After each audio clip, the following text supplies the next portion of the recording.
Alors que la France s'avance vers son premier match dans la compétition ce soir à 20h face à l'Australie, difficile de connaître réellement le niveau des Bleus.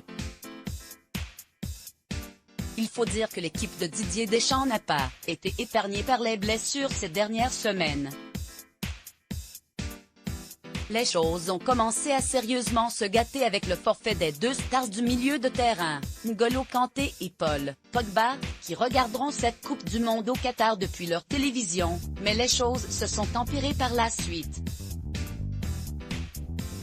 Le défenseur du Paris Saint-Germain Presnel Kimpembe et le gardien de but Mike Maignan sont eux aussi sur la touche. Si certains pensaient que les choses allaient s'arrêter là, le coup de grâce est intervenu samedi soir avec l'officialisation du forfait de Karim Benzema.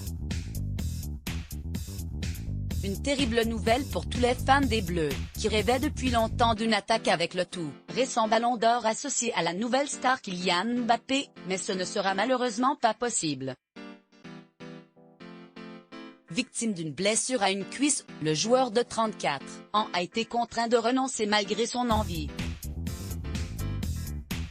De ma vie je n'ai jamais abandonné mais ce soir il faut que je pense à l'équipe comme je l'ai toujours fait alors la raison me dit de laisser ma place à quelqu'un qui pourra aider notre groupe à faire une belle Coupe du Monde, a-t-il déclaré sur Instagram. Si l'on pouvait s'imaginer que l'ambiance était particulièrement morose au sein du groupe France après ce nouveau coup du sort. Il semblerait que ce soit tout le contraire si l'on en croit les propos très surprenants de Diego Lugano. Ancien joueur du PSG et légende de la sélection uruguayenne, le sportif de 42 ans estime même que c'est une bonne nouvelle pour les Bleus. J'en suis certain, car j'étais un coéquipier de certains joueurs français, qui sont très heureux du départ de Benzema, affirme-t-il au micro de la chaîne ESPN. Une déclaration très étonnante de la part de Diego Lugano où est difficile de connaître la véracité de ses propos. Mais si l'on en croit ses dires, il faudrait donc se réjouir de l'absence de Karim Benzema. Étrange.